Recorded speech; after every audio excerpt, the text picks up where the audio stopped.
Hello বন্ধুরা, কেমন আছো তোমরা? ধোঁয়া ওঠা গরম ভাতের সাথে খাওয়া যায় এরকম একটা রেসিপি নিয়ে এসেছি। সিম ভাপা। খুবই সহজ পদ্ধতিতে বানিয়ে নেব এই সিম ভাপা। চলো রেসিপিটা দেখে নিই। আমি এখানে 200 গ্রাম মতো সিম নিয়ে নিয়েছি। সিমের দু সাইডটা এরকমভাবে কেটে নিচ্ছি। আর সাইডে যে সুতো মতো আঁশ মতোটা রয়েছে ওটাও ছাড়িয়ে নিচ্ছি। আর এখানে 2-4টে সিম লম্বা আছে, সেটা আমি 2 টুকরো করে নিচ্ছি। এবার আমি একটা বাটিতে জল নিয়ে নিয়েছি আর দিয়ে দিচ্ছি সামান্য নুন। এবার এই সিমগুলো জলের মধ্যে দিয়ে আমি সিমটা সেদ্ধ করে নেব।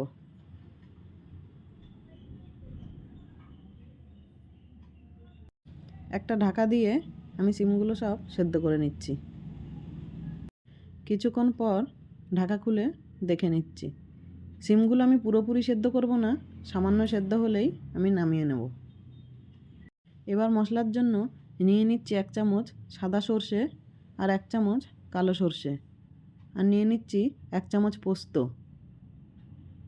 আর নিয়ে নেব 2 চামচ চারমগজ। সামান্য জল দিয়ে এটা আমি মিক্সিতে বেটে নেব। দেখো মশলাটা আমার রেডি হয়ে গেছে। যে টিফিন বাটিতে আমি ভাপাটা করব তার মধ্যে আমি মশলাগুলো ঢেলে নিচ্ছি, আর মিক্সিটা ধুয়ে মিক্সির জলটাও দিয়ে দিচ্ছি। এবার এর মধ্যে দিয়ে দেব 1 চামচ টক দই, আর দিয়ে দেব সামান্য শুকনো লঙ্কার গুঁড়ো, আর দিয়ে দেব সামান্য হলুদ,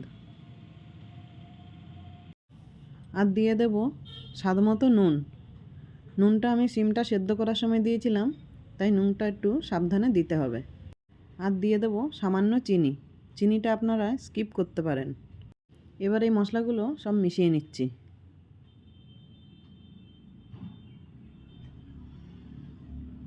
মশলাটা মেশানো হয়ে গেছে। এবার এর মধ্যে সেদ্ধ করা সিমগুলো দিয়ে দিচ্ছি।